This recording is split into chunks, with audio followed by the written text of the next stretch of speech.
Yeah. We get to be the grumpy old men. But we've earned it. So when Gladiator came out, it was black and white, and it was fantastic. That's right. You had to have subtitles, right? It was silent silent. movie. Yeah, that's right.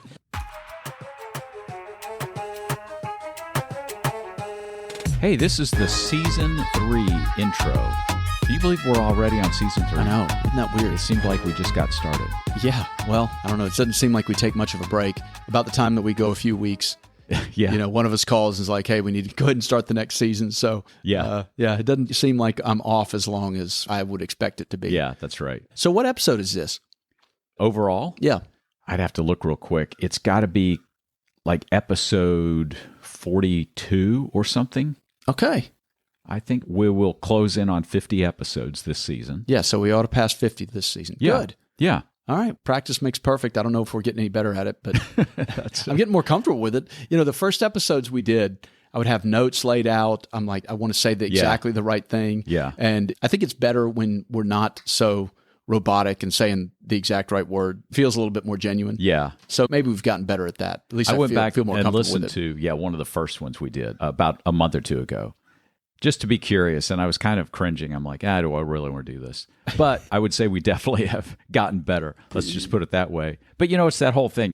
I think I heard someone say to reach 1,000 episodes, you have to go through the first 10 really bad ones.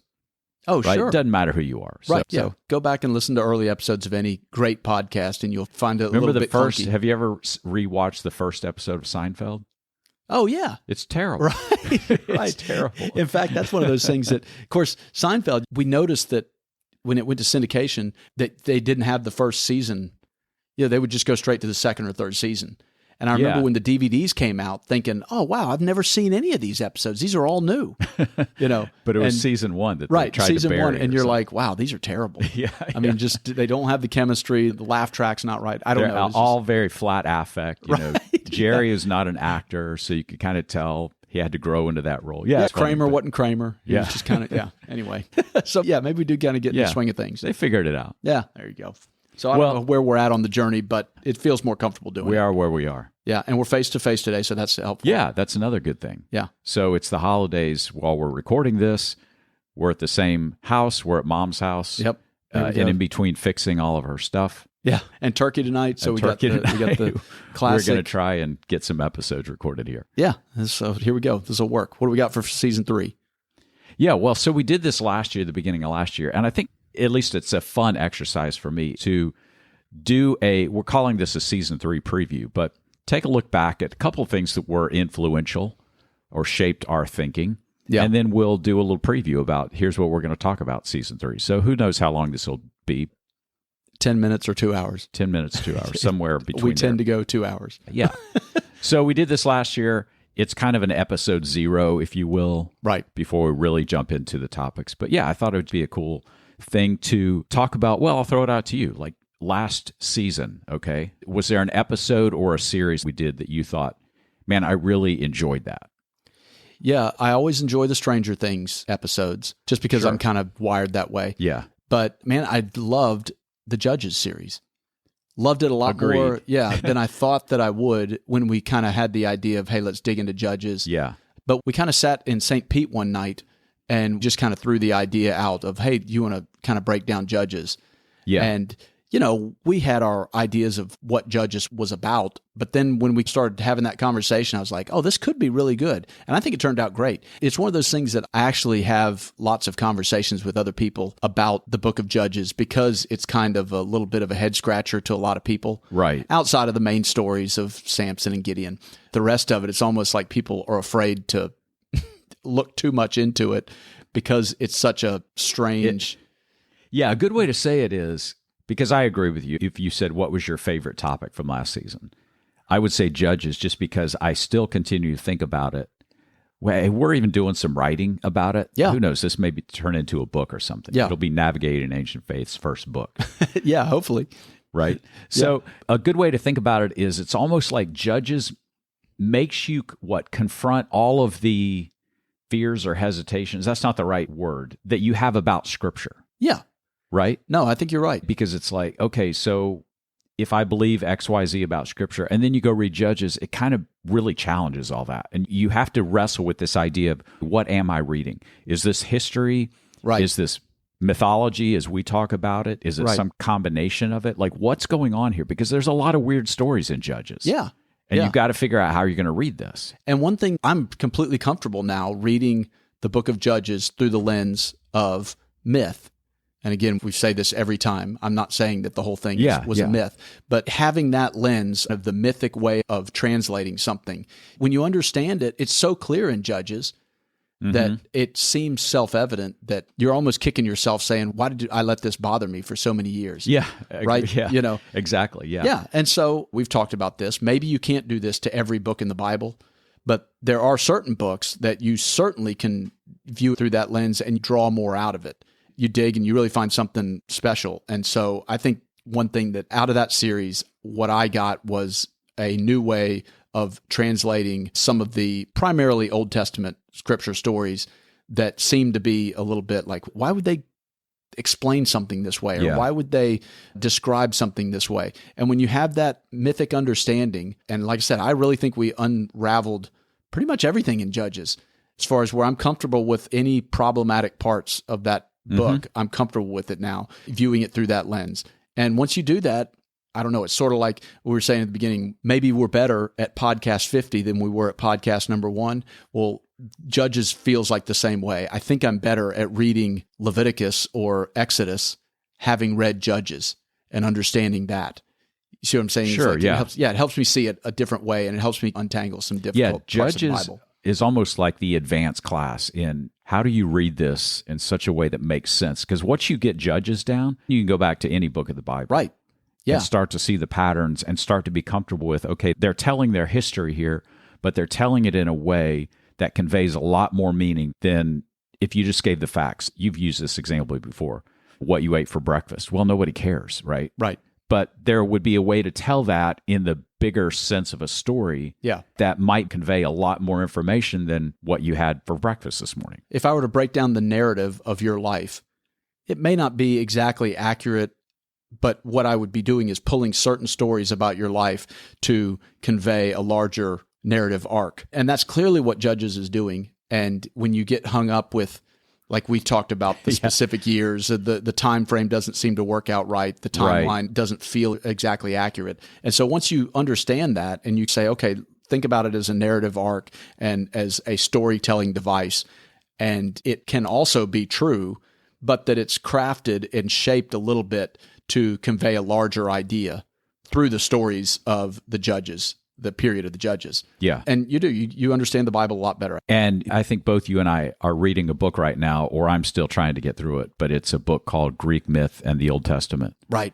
And there's some interesting ideas in there, but it's the old Enlightenment way of looking at this. Because this looks like Greek mythology, how do I fit all this together so I can actually prove that they're just riffing off some old Greek myths here to tell their history? Right. The author goes to great lengths to try and do this. And to me, I'm at a point now after having studied Judges and have a better understanding where I'm sitting there going, it's so unnecessary. This guy's jumping through so many hoops to make this work because it's this old way of thinking and it's not understanding the ancient way of storytelling and what they're trying to communicate. So yeah, I think I'm much more comfortable reading books like that now and still getting a little frustrated, but just thinking, this is so unnecessary. Just tell the story. Just tell why this is important. Well, you and I are reading fairy tales now in preparation for an upcoming series. Yeah. One of the things that is funny, is different, is that I read some of these fairy tales and I'm saying, this is so weird. This is trying to tell me something. I just don't know what it is. And so instead of just putting it down and say, that was a weird story, that made no sense, it actually is pointing me to something. And I'm doing this a lot in other Old Testament passages where I'm thinking, okay, the way they're explaining this is not making sense to me. And now I see that as kind of an invitation to dig and say, nope, figure out the pattern. What is it trying to tell you? And it's actually kind of exciting to find it now because now you're thinking, okay, I'm going to figure this puzzle out. And so many times, once you figure out a few key components, you can decipher, these components build on each other. The patterns you see in Judges are often the patterns you see in other parts of the Bible. And so they're not standalone, isolated examples. So you can use this across different literary stories, whether it be myths, the ancient myths, whether it be certain stories in the Bible, whether it be fairy tales. And once you kind of understand that way of thinking, you can really break down the meaning behind all kinds of stories. Yeah, I think that's that right. was definitely my favorite series. And I think it's probably changed the way it probably changed the way I think, but it definitely changes the way I read many stories, not just the Bible, but other stories. Well, one day we'll tackle Revelation. I'm still terrified of that one. That'll be the big challenge. But yes, we are in agreement that we both really enjoyed the Judges series. I like the Gospel Announcement series too, but we won't go riff on that. You can go back and listen to these. But yeah, I think we're in agreement on the Judges, that we both got a lot out of it. And I would almost say the conversations that you and I had just offline in preparation were a lot of the enjoyment. Those moments of insight where one of us would say, I don't know what this means. And we bat around ideas. And then one of us throws out an idea and we both look at each other and go, that's it. So that was part of it. That's not even captured in the podcast. So. Yeah. Because a lot of what we do, we do research. And so we're getting ideas from other people. And what was unique about Judges, we did get ideas from outside sources, but also there were so many light bulb moments where we're like, I think that's exactly what that means. Yeah. And it holds true to the test. And then you start looking to see if anybody else has unraveled that, and it's like, I don't find anybody else who... Sometimes they had, and sometimes a lot of what you read in commentaries were basically saying, we don't really know what to do with this. Right. And that's partly why we're kind of wanting to write some of this stuff down, because I think it's truly novel stuff. Yeah. No, I enjoyed that series a lot. All right. What was your best read from last year? What did you read that... I always have to go back and remind myself. That's why I'm actually active on Goodreads. If you're active on Goodreads, send me a friend request, because I always like to see what other people are reading. Yeah, I'm not as active. I'm on there, but I'm not as good at keeping up with posting, here's how my progress is in this book. Yeah. Okay, so let's go fiction. We'll start there. Okay. Some of the best fiction. I read 1984, George Orwell. Fantastic. Okay. Yeah. It's been a long time since I read that. I'd probably get something completely different out of it now. Yeah, you would, because it's very timely right now. And I'm sure it was timely at the time it was written, but enjoyed that. I read another book to go along with that idea of seeing patterns and seeing the deeper meaning behind the story at face value. I read a book, The Midnight Library. Okay. Is a fictional book, and it's a great book. If you like fiction, it's a great book on just the story itself is fantastic. But what I really liked about it is that when I read it, it was after our Judges series, and I picked up on so many patterns, so much imagery, so much symbolism that was completely obvious to me while I'm reading it. And my daughter read it at the same time. So I would throw these ideas out to her, and she's like, yeah, I think you're right. And I had no idea. That makes perfect sense. Yeah. And so then you kind of go again, you Google, you go on the message boards, and you kind of see what people are also pulling from it. But it's full of symbolism.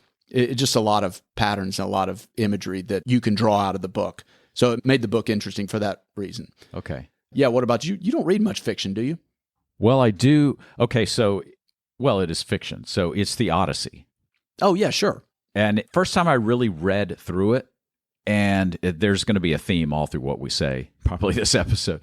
But because of that understanding then of how to pick out the symbols and the patterns in ancient literature, for the first time I was able to read something like the Odyssey, right? Because I read the Iliad a couple of years ago. Right. And things really started to click. And I remember for the first time really getting excited, going, yes, I'm tracking with what's going on here. So when Odysseus is trapped on, I think, the island with Circe, and there's this whole thing about how Circe, this priestess or witch, turns all of his men into pigs. Right. And the whole thing's kind of a crazy story. But for the first time, and I remember where I was reading it, it clicked. I'm like, this actually makes sense. I understand what they're trying to say with this episode here. Right. So I would say the Odyssey, just because it's a classic, I wanted to read it. And I'm feeling like for the first time, I'm really enjoying reading stuff like that because I'm understanding what they're trying to say. I'm getting a better grasp on it. I've read some other classics before, and you go, okay, that was pretty cool. That was okay story, right? And then you go listen to a podcast on it or something, and they're talking about things that you go, I don't even think I read that book that you're talking about. Right? Yeah, you're exactly. How did they pick up on that so obviously, so easily? Right. Yeah, so that would be I'll put that in the category of fiction. Yeah. Yeah, okay. All right, so you're primarily a nonfiction guy. So what did you... So it's going to be along the same lines. I had to go back, look at everything I've read, several great books, but There's a really interesting one called Heroes of the City of Man. Okay. And it's a guy named Peter Leithart. I think that's how you pronounce his last name.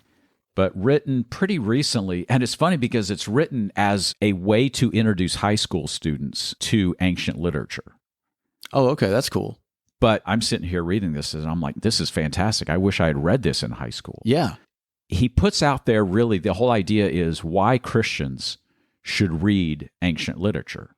Yeah.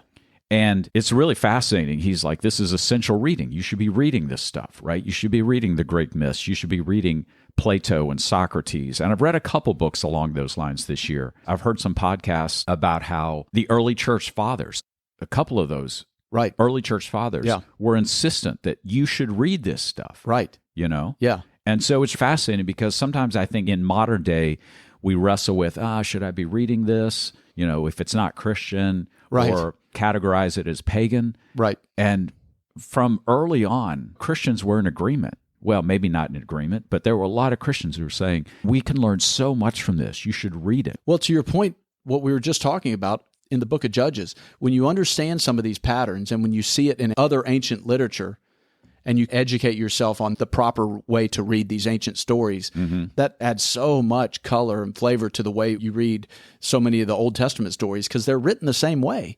You know, I mean, they're conveying information the same way. And that's one of the key things is they're written. So here's an example. If you wrote a fiction book today and then compared that to how someone wrote a history of, I don't know, Lyndon B. Johnson's administration. Right. Now, we probably wouldn't see it, but you would probably be able to see patterns about writing styles, that this is how they wrote around the year 2000. Right. We're too close to it to see that. But that's some of what you're seeing in reading ancient literature. Yeah. Well, you can pick it up on stuff. You know, there's several books that I've read from the early 1900s, kind of classics. Well, you notice on books that we call classics, you know, I read East of Eden, John Steinbeck. It's a fantastic book, but it was written in the 50s, and it's a different writing style. I was always kind of afraid to go too far back. I would read more contemporary stuff because I was afraid if I go back 50, 100 years, it's like, it's going to have a bunch of Old English and these and thous or something like that, you know, that I'm like, it's going to be boring. It's not going to, but you know, I've kind of broken through that a little bit, and I'm a lot more likely to be okay with reading a book that's, you know, 50, 100 years old. But for that very reason, I don't want to mess with the Iliad and the Odyssey, which is why, you know, I think you're working on me. So I think I'll probably will pick it up one of these days because you keep encouraging me to do it. But I'm afraid to do it because I happened to pick up a translation. I guess it was probably more older translations, much more poetic. I'm just, the poetry thing just doesn't sink in. That's a good point because in fairness, I read the prose version of the Odyssey. And I know that there are purists out there who were saying, you've got to read the poetry version. Right. But I'm like, okay, I'm not there. I can read the prose version. I read the prose version of the Aeneid too. That was really interesting. Yeah. But I really enjoyed the Odyssey. So hopefully one of these days I'll be the purist that can read the poetic version, but I just can't do it yet. And can be snooty and roll your eyes when someone says, I read the prose version. Yeah, exactly. Whatever, loser. Kind of make them feel bad about it, sure. Yeah. We got back on the Odyssey. But yeah, so that was my nonfiction book. Okay, yeah. So what about you, nonfiction? Well, we both read Revenge of the Tipping Point. I enjoyed that. That's right. We took that on our trip. Yeah, so we kind of read it together, which is a little bit different dynamic with it because we would read a chapter and then discuss it. But it was a great book. We didn't agree with everything or the way he laid everything out. Yeah. But Gladwell is so good at telling stories that stick with you that we both enjoyed that. Yeah, and that was fun to be, you know, at breakfast every other morning and say, all right, where are you at?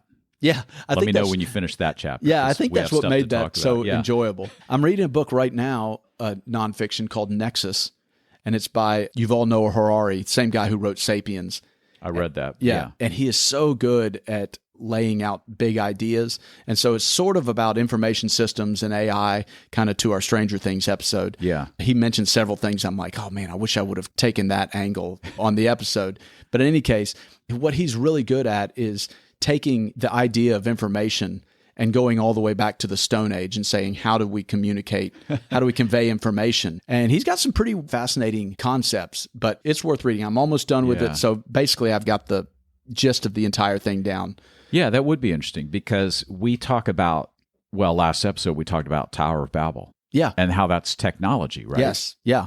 And how that's important to actually see that in the story. We think of modern communication, but someone like that, I think what you're saying is to be able to go back all the way to Stone Ages and say these are advancements in communication, and Right. these were leaps that our ancestors made. And that would be interesting. And of course, he takes the obvious things like the printing press. That was a huge advance. And he just kind of takes the communication of information. Well, first of all, what he does is he recognizes that we use information to find truth. He calls it the naive way that information is spread.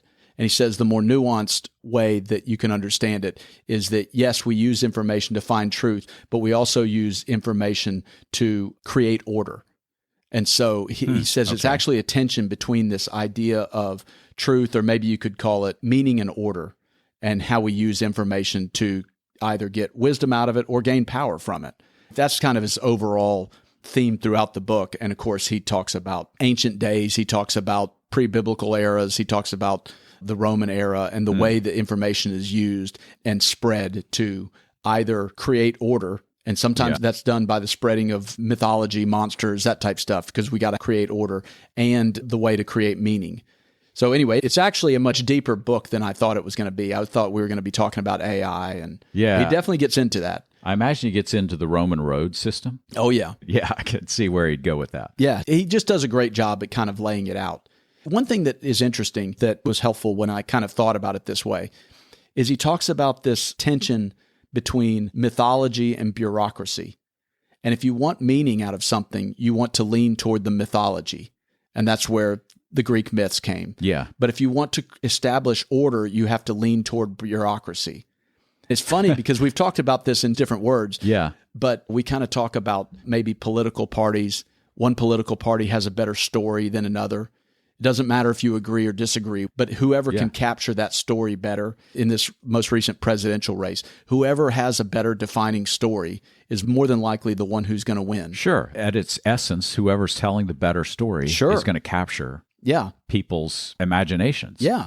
And ultimately their vote. Right. And to create meaning, you need story, you need narrative, you need what he calls mythology. But to create order, you have to have bureaucracy, which bureaucracy is obviously the bad word to us, but it's not. It's the writing down of laws. It's the tax code. It's things that are not great, but it's what establishes institutions in written form. So that if you have the compelling story, you win the election, then the next task is actually convert that story to the bureaucracy. Right, to create order. Because you have to pay that story off. Yes. Or else next time you tell it, no one believes you. Yeah, no, that makes sense. No, it's a great way of breaking it down. And so, of course, he goes into a lot more depth. But anyway, fantastic read. Okay. So that's kind of my non-fictional read that I'm enjoying right now. So, okay. Yeah, what else? Yeah, so I'll throw out there, did you watch anything? Movie, streaming show? I say TV, but does that even count? What does that even mean anymore? What does that mean? I mean, everything's streaming. But we're always talking about a show we watched or something. So I was trying to think, is there a series that I watched that was really compelling? I actually had a hard time with this one because I don't know that there was anything that I would say that was a great new show or movie. Yeah. But I will throw out, because I mentioned this, and it's not new. I'm sure it's a couple years old. But there was this series I've mentioned before called Midnight Mass. Oh, right, yeah. It's a horror genre. Right. And I'm not into that, but I actually very much enjoyed it because of the way it was done. Yeah. And there are the same thing. There's a lot of symbolism in that show. It was really beautifully done, shot as well. Yeah, no, it's a great, don't let the horror label scare you. Right. I realized there's one part in every episode that really gets gory and scary. But other than that, it actually moves almost very methodically and slowly, and you forget you're watching a horror film. Right, right. So it's really, I really enjoyed it. That one stuck with me. Yeah, it reminded me of the movie Signs. We've talked about that. If you were to see the trailer, you would think the movie Signs is about an alien invasion. But when you watch the movie, as an adult, you're like, oh no, this is about losing your religion. This is about faith. It's about all kinds of fascinating subplots going on with the overarching plot of the alien invasion. But no, it's a fantastic movie in itself. But yeah, Midnight Mass really reminded me of that. Yeah, if I were to tell somebody about it, you're like, yeah, look, it's about vampires, but listen, don't, but hear me out, right? Because it's very similar. You're right, because it's about losing your faith. It's about losing your religion, the place of religion in a society. Right. Almost you could pull in the themes of what we just talked about, Utopia. They're on this little island and they want to preserve it. Right. And how it gets infiltrated. And yeah, there's so much going on. Right. And they had to create the myth to kind of keep the order of the island, that's right. together and to create a culture. It plays into a lot of these themes that we've been talking about on this podcast. Yeah. So it was great. You and I both went to go see Gladiator 2. Over Thanksgiving. Yeah. We did. That was fun. Which I thought, it's not the best movie I've seen all year, but I don't know, it's a good jumping off point to the way we talk about things on this podcast of historical authenticity versus telling a compelling story. You know what I mean? Yeah. If it were a story that were 100% accurate, it just wouldn't be as compelling. But they did a good job. I think they did the first movie justice. It is not up to the quality of the first movie. Yeah. We both agreed with that. There are a few over-the-top CGI. They felt like they had to outdo the first one. Yeah, I think that's right. Well, whenever you're following in the shadow of a great movie, there's always the temptation to say we have to top it somehow. Right. And you're not going to. So you just got to know that going into it. Yeah. Well, and then it you falls just into the sit back trap and of enjoy the saying, story. this worked in the first movie. This is what the first movie captured. Let's do that again. And it's like, you see musicians do it, and a true gifted talent is somebody who says, yeah, that's what the first one captured. We want to capture our own thing. Yep, scrap that. Right. Let's tell a new story here. Yeah, but it was a fun ride. I enjoyed it. Yeah, you were a little bit more critical than I was. Well, yeah, I had probably watched a review that was a little down on it, and I could kind of see too what much they critical were talking drinker about. for you. I know. I watched too much. It's turning you into a cynic. I'm one of those guys that really don't watch movies anymore. I just watch critical drinker review movies, which is as entertaining as most movies nowadays. Right.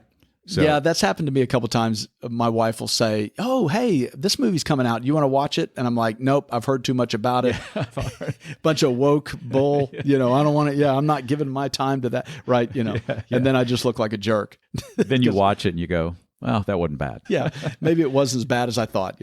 One thing I will say about Gladiator 2, and it was fun to discuss it afterwards, there were some things that were a little over the top. Sure. But true to Gladiator, the original one, now, the story is fictional, but then you start to wonder, well, did this really happen? And true to Gladiator, a lot of things we were wondering about in Gladiator 2 are at least based on actual events. Right. Yeah, we Googled a lot of stuff afterward. We're like, did this guy really kill that guy? The two crazy emperors, one kills the other, and yeah, that's all legit. It was fairly accurate. And Denzel, right, who was his character? But that was based on an actual character. Yeah. That temporarily ruled Rome. I think that's right. Or he was seeking power in Rome. Yeah. So again, once you realize that, I can enjoy something much better because I'm like, yeah, they're actually retelling actual events. They're taking their liberties with it. But, right. That's okay. And I agree. It was an enjoyable watch. Yeah. Don't get too hung up on the baboons or the rhino, riding in on the rhino. The demonic baboon. Yeah. Just kind of accept that as, hey, you got to have something in there for the kids. Yeah, that's right. Because I think a couple younger guys went with us, right. Let's put it that way, and they liked it. Oh yeah, they ate it up. But I don't their even know favorite if part they was the baboon had watched scene, the original one. Yeah, yeah. They're like, oh, this is great, and you're like, these kids. What watch do they the know? original. Yeah, we get to be the grumpy old men, but we've earned it. So when Gladiator came out, it was black and white, and it was fantastic. That's right. You had to have subtitles, right? It was silent movie. Yeah, that's right. But Russell Crowe did such a great job. He didn't have to say anything. We knew what he was saying. That's right. That's how it works. Yeah, he embodied it. So anyway, so we get to be the grumpy men in that situation. Yeah. I'm trying to think. That would be it for me. I mean, there's a lot of interesting stuff that I watch, but in terms of something really compelling. Yeah, I'm sure there's something I'm missing, but that's what popped in my head as far as what I watched. Yeah, okay. Yeah. Well, you want to jump into season 3 and do just a little preview? Sure. Yeah, let's do it. So we know we're going to start out with our Greece trip review. Yeah, definitely. And so I think we got 3 or 4 episodes around that. We're not going to just sit there and say, hey, here's where we ate, and then we drove it. So it's not going to be that. Yeah. So don't worry. It's not a travel log. No. Yeah, it's not a travel log. Yeah. But we are going to talk about some of the sites because we saw sites like Mycenae and Knossos, Sparta. Yeah. So we're going to be more talking about those sites. Right. And why they're important and just our experience of being there. So, well, we kind of casually mentioned that we didn't have as many biblical sites as previous trips, where we go to Philippi, things like that. But this one was interesting because of the more historical aspect of it, but they obviously tie into biblical times. Sure. It ties into that, and it helps you see, again, how stories were communicated. Yeah. And how ideas were communicated. And it was helpful to see that. So they'll tie in well. So one of the things that I realized being over there, and I'll throw out another book because I read 1177. Oh, yeah. You were telling me about that. Yeah. It was a really good overview of the collapse of the Bronze Age. And it mentioned all these sites that we were actually going to. Right. I'm reading the book, and I'm like, hey, we're going to be here tomorrow. Look what it says about this. But one of the interesting tie-ins to tie it back to biblical history is the collapse of the Bronze Age coincides with the book of Judges. All this ties together, right? Right. And the conquest of the Promised Land. One of the pictures that you get of all this happening is the reason why this group of Hebrews is able to leave Egypt and conquer the Promised Land is because the ancient world at that time was basically in chaos. Yeah, all the superpowers. The empires were upside down. All the superpowers were collapsing. That's right. And so who cares what's happening in the Promised Land? Who cares if this group of slaves moves out and fights these other people? At that point, Egypt didn't really care.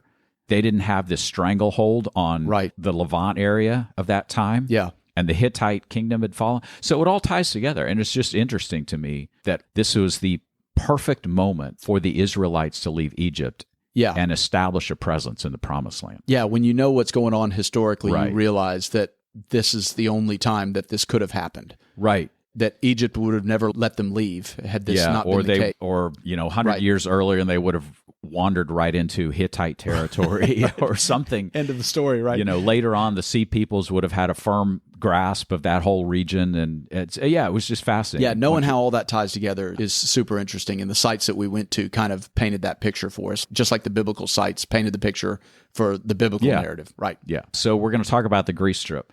You already mentioned, but the next series that we're going to talk about later in the spring, I think we're both really excited about this. Right, yeah. And hear us out. We're going to talk about fairy tales. No, I think this is great. Okay, so you turned me on to the Grimm's book of fairy tales. Right. And so I'm reading one or two every day. And there's like hundreds of them. Oh, there's like 200, over 200. Okay, yeah. And so we had this experience where I was telling you this morning of what fairy tale I was reading. And our mom walks into the kitchen and hears us talking. She just looks at us and goes, "What are you talking about?" Cutting the daughter's head off. And I said, "The fairy tale I'm reading." And she just rolls her eyes and leaves the room. Like, yeah. She doesn't have any time for us anymore.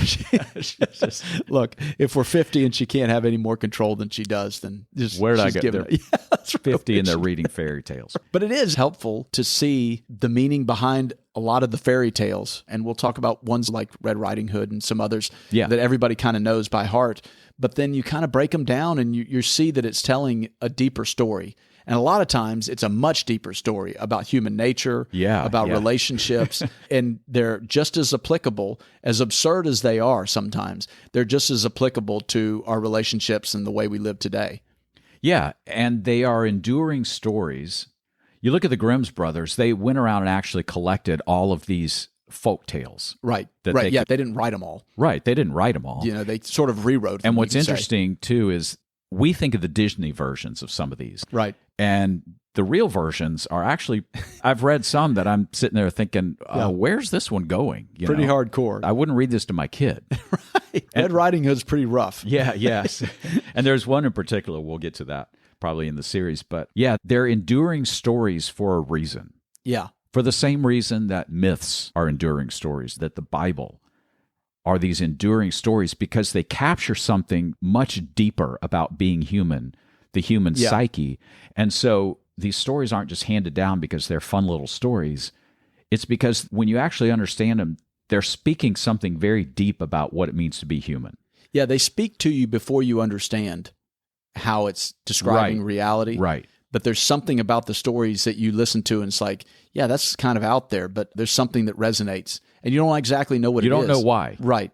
But I think that maybe when we break a few of these down, it'll help you understand why and help us understand how they're trying to describe reality. ultimately, is what they're trying to do. And they're doing it in this ancient way of storytelling. And like I said, they're kind of absurd on the face of it a lot of times, but they really are, I don't know, deeply breaking down the human psyche. Yeah. And the way we think and the way we interact. They're fascinating. So we pick those up all the time. And it's like, man, have you read this one? Yeah, have you read, text you. Have you read this one yet? Right. Go read it and tell me what you think of it. Yeah, yeah, skip ahead. So, and there's some of them, quite honestly, I just throw up my hand and say, I have no idea what this is about. Yeah. And you just got to move on. But maybe I'll come back to the next one. But I'm surprised at how many, like I said, I'm about 55 in, and I'm surprised at how many I end up thinking about through the day. And going, yeah, I think that's what's being said in this story. Yeah. And some of the common themes will reemerge 10 stories later. Sure. And you go, yeah, they're talking about the same thing. Yeah, the wicked stepmother is not merely a wicked Apparently, stepmother. that was a big issue in the Middle Ages, based on Grimm's fairy tales. The wicked stepmother. Yes. And eating children. That's another one that's another bizarre thing, cooking children. And of course, they obviously don't. It's so funny because they say it so quickly, Yeah.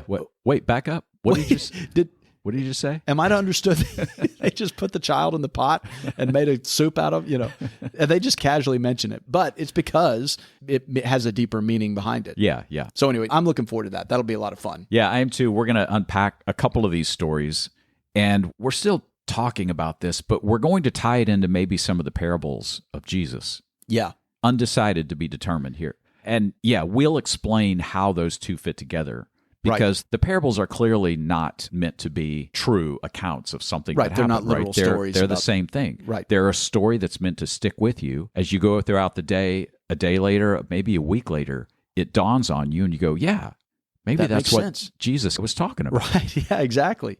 There's a lot of the fairy tales that have strange similarities to some of the parables. Some of them, tie very clearly together. We've talked about some of that. That'll be a lot of fun. Yeah, so that'll round out the spring. We'll take a month off in the summer, and then we're going to come back in the fall, and we're definitely going to do a series on Ephesians. Okay. Now we've done Colossians and Philippians, so we're going to go back and do Ephesians. One of the first books I wrote was A Journey Through Ephesus. Right. You and I have been to Ephesus, and so we're going to pull in our experiences there. And we're going to do the same thing. We're going to talk about some of the big themes that you have to recognize in Paul's letter to the Ephesians. And once you recognize them, some of these things just jump off the page at you. Right. You go, what's going on historically in his day and time that we tend to fly past and not quite catch in a quick reading of Ephesians. That'll be great. Yeah, I always enjoyed doing those series on Paul's letters. We may have to go back. Yeah. I think we would actually get a lot more out of it. Well, it's so funny because when did we go? 2013, 14, something like that? It's been a while. 2013. That sounds right. I mean, I don't know. Our first trip was 2008. The years are adding up now, and I'm thinking, man, that's been 10 years. Right. Now we got the pictures. I did a journal, so we can kind of get back on track with it. But it's going to be tough to recall some of those places. But no, we had a fantastic time in Ephesus. So that'll be a lot of fun. And I think that'll really come true once we start discussing it. And it'll take me back. Yeah. So we might do another Stranger Things. Maybe it's just an annual thing. We'll do Stranger Things 3. Well, things keep getting strange, man. If things would just not be strange, we wouldn't have to do this. I know. So the New Jersey orbs, the New Jersey I guess drones. We got to do something on. Are we going to do something on drones over New Jersey? Right. Yeah. I mean, my goodness. Yeah, you think you've hit the strangest stuff, and then the news tells you otherwise. So yeah, we were kind of talking about, and we'd love your opinion on Stranger Things. If you've heard the series, you get the gist of what we're doing. Yeah. We just talked about before we hit record, we talked about Bitcoin. That'd be kind of fun. Kind of the concept behind that. I've jotted down another idea or two. Yeah. But yeah, you're right. If you're listening to this and you're thinking, I'd love to hear him tackle this issue, we would love to hear from you. Let us know. And yeah, we'll put it on our list to tackle. And we take modern issues and filter it through the ancient way of thinking and see what that comes up with. I don't think we'll do the New Jersey drones, but I'm sure that's going to be old news by the time. Yeah, who knows? Maybe that'll be solved. But yeah, we'll figure it out. Anyway. One thing will be certain is something strange looms on the horizon that we will be talking about next summer. What do you think's coming in 2025? Put on your conspiracy future hat and tell me, where do you think well, I the could wild do the things general are gonna go? prognostications that some politician will be caught in a scandal. That's one of my predictions. That is not at all a stretch. So you're not putting yourself out there in any difficult way. I mean, that's kind of what the New Year stuff is always fun. Yeah. One of the deals about the New Year is, what do you think is going to come? You recap the previous year, and then you talk about what kind of madness is and coming make down some the kind pipe. of prediction about some natural disaster will happen. Right. Right. A hurricane's going to hit somewhere. Yeah. Yeah. So anyway, whatever weird stuff comes down, we'll talk about it next fall. That'll be good. And one of the last series that we've been talking about, and the further out we get, I said this last year, is it's still kind of in formation, so subject to change. But we talked about a short series on decoding the Bible. Oh, yeah.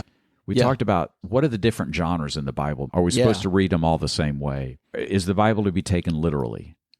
You know, all those things. Right. Things that we've actually tackled here and there, but we thought, what if we just did a 2 or 3 part series? Yeah, synthesize it. And we're still fleshing it out. But yeah, I think that'd be a fun series to do. Kind of outline it and figure out a way to have it all in one spot where you can have a better idea of a lot of the things we talk about on this podcast. Yeah. Yeah, so that's the plan. All right, let's do it. We will get started Here we soon. go. If we're lucky, maybe we can even do a couple episodes while we're here. Yeah. But we'll see. We always have big plans, and then I know. Then life happens. Chores and all that happens. Anyway. Yep. Mom's calling. Dinner's ready, so we got to go. Right? Yeah. So that's season 3 preview. I hope you enjoyed the little sneak peek, and we'll get started next episode on our Greece overview. All right. Let's do it. Yeah. We'll see you next time.